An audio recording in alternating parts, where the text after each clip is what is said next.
Bonjour Carole. Bonjour Claire. Tu es sexologue et thérapeute de couple à Paris et aujourd'hui on va évoquer avec toi la sexualité pendant et après la grossesse. Peux-tu nous dire pourquoi il est intéressant d'aller voir une sexologue pendant sa grossesse ? Parce que en général les couples n'osent pas en parler avec leur médecin et il y a beaucoup de tabous concernant la grossesse, savoir des fausses idées aussi. On peut faire l'amour jusqu'à quand, la morale, est-ce que le bébé nous entend, enfin toutes ces petites choses-là. Et donc de venir en parler avec un thérapeute, une sexologue, ça permet de être pleinement dans ce moment de la grossesse dans son couple. Et justement, est-ce que tu peux nous dire qu'est-ce qu'on entend par sexualité? C'est quoi exactement une relation sexuelle? Alors la relation sexuelle, ce n'est pas que la pénétration, parce qu'on a beaucoup ça en tête que la sexualité c'est que la pénétration, pas du tout. La relation sexuelle commence à partir du moment où on s'embrasse. Et donc dans la sexualité, c'est tout ce qui est caresse, manuelle, buccale, les massages, toute la relation qu'on établit avec son partenaire pour permettre d'être dans le désir, le plaisir, pour se faire du bien et même avoir des orgasmes sans pénétration. Donc en fait, c'est beaucoup d'échanges. C'est beaucoup d'échanges, beaucoup de communication, beaucoup de dialogue qui permettent de se connaître son corps et de pouvoir donner le mode d'emploi à l'autre pour que l'autre puisse recevoir et accueillir les caresses et les mots tendres qu'on puisse se faire dans le couple. Et ça, justement, on peut le faire tout au long de la grossesse. On ne va pas arrêter la sexualité parce qu'on attend un enfant. Ah, pas du tout, parce que du coup, il faut continuer à se désirer, parce qu'une femme enceinte est désirable, continuer à se donner du plaisir pour que justement, après l'accouchement, le couple puisse repartir dans ces moments d'échange, de tendresse, de câlin, puisqu'après, on est focalisé sur l'enfant, c'est quoi être parent, mais il ne faut pas non plus oublier son couple. Bon, il y a quand même, on va dire, un petit problème technique, c'est que le ventre va prendre de plus en plus de place. Et est-ce qu'il y a des positions qui sont plus adéquates que d'autres ? Alors oui, les positions plus adéquates, ça dépend du trimestre de la grossesse. Donc le premier trimestre, tout va bien, on fait toutes les positions comme on a l'habitude de faire. Le deuxième trimestre, le ventre commence à être un peu plus important. Donc là, les positions recommandées, c'est plutôt la levrette et l'andromaque, puisque ça permet à la femme de contrôler la pénétration et de contrôler aussi tout ce qui est les mouvements. Et au dernier trimestre, la cuillère est conseillée.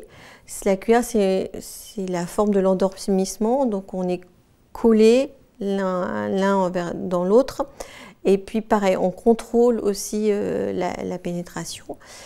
Et voilà, et ça c'est pour si on veut faire la sexualité encore avec de la pénétration. Si on veut pas faire, si on n'a plus envie de pénétration, soyons créatifs, mettons du jeu, expérimentons plein de choses qui est possible avec notre bouche, avec nos mains. Et puis tout va être bien pour se donner du plaisir. Donc du coup, on peut aller vraiment jusqu'à l'accouchement. On peut aller bien sûr jusqu'à l'accouchement. Si on ne va pas jusqu'à l'accouchement, c'est votre médecin qui va vous dire de ne plus y aller parce qu'il y a peut-être des risques. Et c'est surtout que c'est très bon pour le bébé d'avoir ce plaisir orgasmique ou cette jouissance, parce que le bébé, lui, il sent que l'ocytocine est là et pour lui, c'est un bain d'amour dans lequel il est baigné. Donc il faut continuer à faire... Tout à fait, il faut continuer. Et justement, l'autre question qui est très importante, c'est après l'accouchement. On peut aussi avoir des craintes, une perte de libido. Comment on fait et est-ce qu'on peut faire l'amour tout de suite après l'accouchement ? Alors, avant de répondre à après, on va aussi avant sur la libido, parce que la libido, elle fluctue en fonction des femmes, en fonction des trimestres. Et donc, le premier trimestre, si on est un peu nauséeuse, fatiguée, on va être moins enclin à avoir de l'appétit sexuel. Le deuxième trimestre, alors là, c'est à peu près en général, les hormones, ils sont en pleine révolution. Là, il faut y aller. Là, il faut y aller. Enfin, faut y aller. C'est vraiment à ce moment-là qu'il se passe plein d'envies qui sont présentes et on continue à faire sa sexualité comme on a envie, ce qui nous fait plaisir. Et le troisième trimestre où vraiment le bébé prend plus de place. On est aussi fatigué, on a un peu des chutes de libido. Alors après, effectivement, l'accouchement, la libido, elle n'est pas franchement là. Alors la libido, c'est vraiment l'énergie de vie qu'on a. Donc moi, je préfère appeler l'appétit sexuel. C'est un peu différent et toute sa libido, on la met pour le bébé. Hein, si en plus on allaite, ce bébé qui arrive, on n'a pas trop l'habitude, qu'est-ce que c'est quoi être parent? Il y a plein de questionnements. Donc toute son énergie, elle est tournée vers le bébé. Oui, puis les parents se mettent de côté complètement, quoi. C'est ça. Le couple. Le couple se met de côté, parce que les parents, eux, sont parents, mais le couple se met de côté. Et à ce moment-là, c'est aussi de se dire, bon, notre couple est important, on a le temps pour aller dans la pénétration, il faut le temps du retour de couche, c'est entre 40 jours et 6 mois. Il faut que le corps de la femme redevienne, alors on ne va pas redevenir mince tout de suite, hein, mais c'est comment le bassin se remet en place, comment notre périnée se remet en place, tout ça, il faut prendre son temps, il faut qu'on puisse s'écouter. Et toujours, si on a l'habitude de pratiquer de la sexualité sans pénétration, on peut continuer dans sa sexualité et laisser le temps nécessaire pour que la femme, de nouveau, reprenne son corps, parce qu'on est passé d'un corps de jeune fille, de femme à mère. Et ça, c'est plein de modifications qu'il faut accepter et prendre le temps de le faire. Mais aussi bien du côté de la femme que du côté de l'homme, qui doit aussi comprendre ces changements qu'il a eus chez sa femme. Exactement, mais les messieurs comprennent. Si on leur explique, ils comprennent. Si de temps en temps, la sage-femme leur explique, s'ils viennent voir les sexologues, on leur explique comment ça fonctionne, tout le bassin.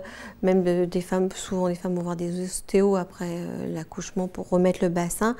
Le monsieur peut participer pour comprendre le fonctionnement de sa femme et toutes ces questions qui se posent, quoi. Donc en fait, il y a vraiment le désir, ce n'est pas, comme on dit, que l'acte sexuel, c'est vraiment tout un ensemble pour avoir une bonne sexualité.